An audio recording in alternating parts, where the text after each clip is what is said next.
spreads. And then each one that it spreads to, the next end phase is checking to see if it spreads. And the next end phase you're checking to see if they spread. Yeah. Okay, and you can't get rid of this fire unless you put it out. Okay, so yeah. Put on your stamping boots and Yeah. So let's have a look at what's involved in actually putting a fire out, because that could be quite important. yeah, I At think some so. point.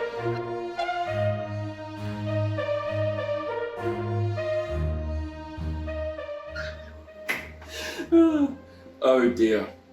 A fire will continue to burn for the rest of the game unless it is extinguished. The following rules cover how to extinguish a fire. All modifiers are cumulative. Yay! Basically, you've got terrain. So the terrain factor, if using the terrain factor rules, which is another optional set of rules that cover different terrain conditions, And clearing hexes as clearing hexes, Yeah. that sort of stuff. So that can help stop the spread of a fire if you try to clear it. Yeah. Sorry. What? He's eyeing off that monster. He You wants can't it. have it. You cannot have it. Can you imagine him on caffeine? Holy crap.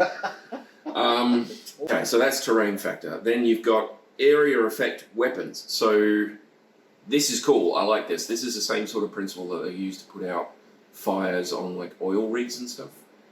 Okay. So what they do is they actually have an explosion go off where the fire is starting, and that sucks all the oxygen out of the air for like a millisecond, and it puts the fire out. It's really cool. Yeah, It's yeah. really cool. I've seen those. It's like a ball that you can buy too. It's got powders and stuff in it. Yeah, I think Is so. that the same thing? Kind of, yeah. I think it's like a lower level thing of that. This is like, so if 40 or more points of damage from area effect weapons are dealt to a hex that is on fire in a single phase, the fire is extinguished. Whoa, yeah. Yeah, so high level, so I think some of the clan missile weapons, because that HE ammo for some of the ATM The ATM launchers, and yeah. there's another one, I can't remember. But basically 40 or more points of area effect weapons, so things like artillery, high explosive weapons, that sort of stuff. If you can do 40 or more points, then you put it sucks all the oxygen out of the area. Things like artillery are the best ones because there's a couple of artillery units that can do 40 or more points of damage in just one turn. If you combine them up, yeah. Yeah. Yeah. So you can use them to put fires out. You've got sprayers. Now there's a different one which is fluid guns. Fluid guns we're going to go into. If you don't want to do it, I'm going to go into it because they're cool. Okay. They're very cool. You can actually use them to spread oil and Inferno ammo and stuff around the place. You can load them up with Inferno gel and just spray it around and then set it on fire, which is cool. But that's not what they're talking about here. Sprayers is a weapon, a piece of equipment that you mount on vehicles. And it's basically what they have now. It sucks water out of one place and sprays it out of a mounted nozzle. And you can use them to put fires out. So a fire truck. A fire truck. But you can mount it to a combat vehicle, you can mount it to a support vehicle, true. you can mount it to a hovercraft if you feel like it. I think the coolant truck has that capability Yes. under its traits and things like that because, you know, Yes. it's got coolant. Dead set, yeah. So you're looking at 8 plus on 2d6, and you get them. You can either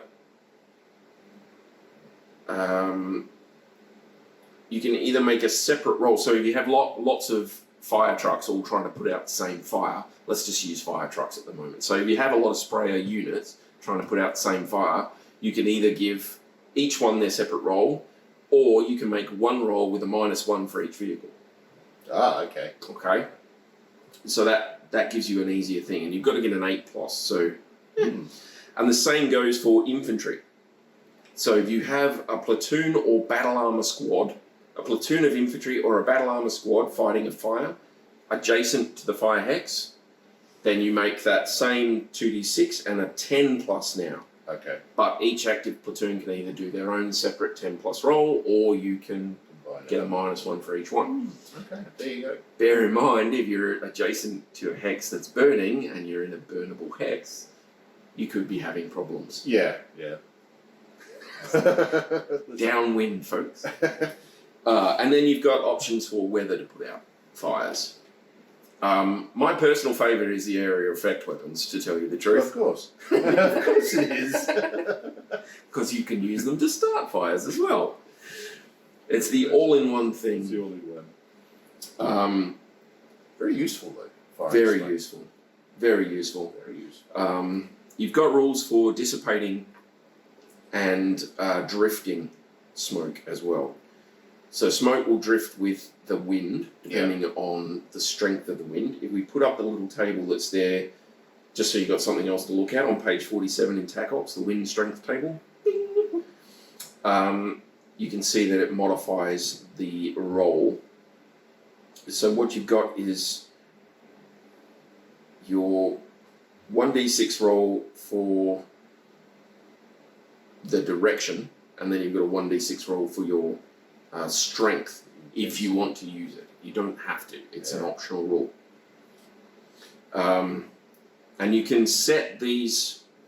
The cool thing is you can set these parameters at the beginning of the game. You can say there's a permanent storm on this planet. It's going to last for the next 5 years or something. Yeah. And it's a permanent F1 tornado, or it's a permanent storm in this direction, or it's a permanent moderate gale that changes direction every 3 turns or something, right? You can do things Something like that. yeah. Okay? And that will affect all of this stuff. Light gale, moderate gale winds, all smoke on the map drifts 1 hex per turn. Strong gale, it drifts 2 hexes per turn. And in storm, it's 3. Anything higher than that, it can't exist. You don't have smoke. If you get enough fires going, that smoke is going to be covering a lot of area. Yeah. Ooh. And you're generating a hex of smoke for every fire hex with certain rolls and things, but basically you're generating 1 per fire hex. Yeah. And it's moving, and if you have a standard thing, so if you have a set direction for your wind and a set speed, then it's always going to be drifting that way. And that can be something that you can gauge tactically and use that to your advantage, which is cool. Yeah. And if it's random, it can just really screw with everybody, which is also cool. Oh, gosh. So as smoke level changes, will dissipate smoke. So as it enters a new hex, it only change 4 levels up or down. Yeah. So if you've got 0 and you've got a level 5, it dissipates. If it hits that level 5 hill, it dissipates. It won't go up. But anywhere up to there, it'll go Oop, and off it goes. and just keep going. Yeah. Which is cool. If smoke enters a building hex from another hex that is not part of the same building, smoke does not affect the interior of the building. Okay, so you have to start your fires inside a building for it to affect the building with smoke. Okay? And then you've got a few extra rules there. And dissipation is the important one. So to determine dissipation, roll 2d6 for each cloud of smoke on the board during the end phase of each turn, which is the little 5-step thing there. Yeah. But before fire spreading. So a cloud is any amount of smoke that has been generated in a single turn and covers a single hex or a group of contiguous hexes. For example, a group of 7 smoke hexes created by smoke LRMs is covered by a single cloud. So for moderate gale winds, add 1 to the die result. In strong gale winds, add 3. In storm gale winds, add 5. If the final modified result is 11 or greater, it dissipates. Light smoke cloud that dissipates is removed from the map. Heavy smoke that dissipates becomes light smoke. Oh gosh. So it's going to stick around a bit longer. if you're not using wind, then your smoke is going to stick around for a long time. Yeah. You have to get an 11 or better, and you won't have any modifiers because you're not using wind. No, that's right. Okay, so, and if you start heavy smoke, so you've got your LRM carrier, and you've got 3 contiguous hexes of smoke, and it's all heavy smoke, then you're going to have an 11 or better for those 3 hexes. You only roll 1 because it's a continuous cloud, but you need 11 or better. And if you get that 11 or better, it'll go to light smoke instead of heavy smoke. Yeah. And then you need another 11 or better in order to get rid of it completely. So it's really cool. So that's a lot of cover that's going to potentially stick around for, I Yeah. don't know, those numbers could be the whole game, I imagine. Really. Basically, if you're not using wind, fire and smoke will be there pretty much permanently. If you use even just a moderate, like a light gale, and you say, okay, it's always going that way, it's still, I mean, if it goes off the board, if it moves off your map, then it's gone. It's not coming back. True. But yeah, it's still going to be impacting the game for quite some time. So there we are. And there's a lot to fire. You know, this is a pretty full-on sort of thing. I'm sure there's some bits that we've missed, but that's okay, because we just wanted to sort of give you an idea of what it would be like if you wanted to try and integrate fire and smoke into your game. So that was it. There's a few steps. Remember that fire and smoke are technically separate. Yeah. So you can have fire without using the rules of smoke. Okay, Yeah, so you can just say, okay, so we've got conditions that mean smoke doesn't. Fire is possible, but smoke isn't. Yeah. It's silly, but you can technically do it. So if you want to try out fire and the heat effects and the different effects that has without smoke, just say, well, we're doing fire without smoke. Yeah. It's not a big deal. That's fine. Yeah. Have some fun with it. Give it a crack. That's right. Use that fire starter to good effect. Well, it would be good too. And, you know, if you're going into a combat area or whatever, you probably want to have some firefighting stuff, some cool trucks and fire engines and whatever handy. Yeah, and you can have like those sort of support vehicle type things at the back. If you're fighting a big map over a reasonable span of time, you can have things like coolant trucks and fire trucks and things at the back that, you know, your lighter mechs can try and get around and get to, but they can help you with things like spreader fires and that sort of thing. It's really, really cool. And if you are a dedicated Innisphere player and you're going up against some of the longer range clan stuff, definitely consider smoke poppers and SRM6s with smoke in, and things like incendiary ammo for LRM carriers, smoke ammo for your artillery, that sort of stuff, because they can help you with that range. It's just that extra little bit of cover, and it can make a big difference. Yeah, it's good. Okay. All good. Anything else, man? I think that's it, isn't it? No, I've got to give you a little shout out if I'm allowed to at the end of this video. Okay. Just before we finish, do you remember we did the thug in one of our videos last year? The unboxing video, we did the thug, and it had the fist fire. Ah, yes. Okay. Yes.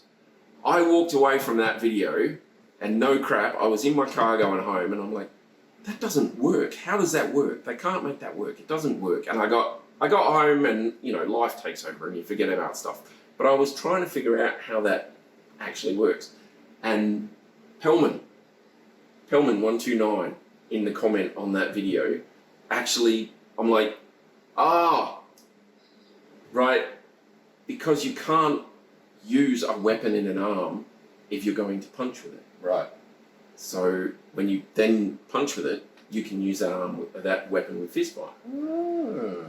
So the thug could have it so that he doesn't use, say, the left arm PPC, and then in the physical attack phase he goes wham, bang. And that is why I don't like being on video, because I forget simple crap like that, and somebody has to point it out to me. But thank you, dude. Yes. Thank you very much. Definitely. That's good. It cleared my brain up and went, oh, you idiot. Yeah, right, okay. Well, that's cool.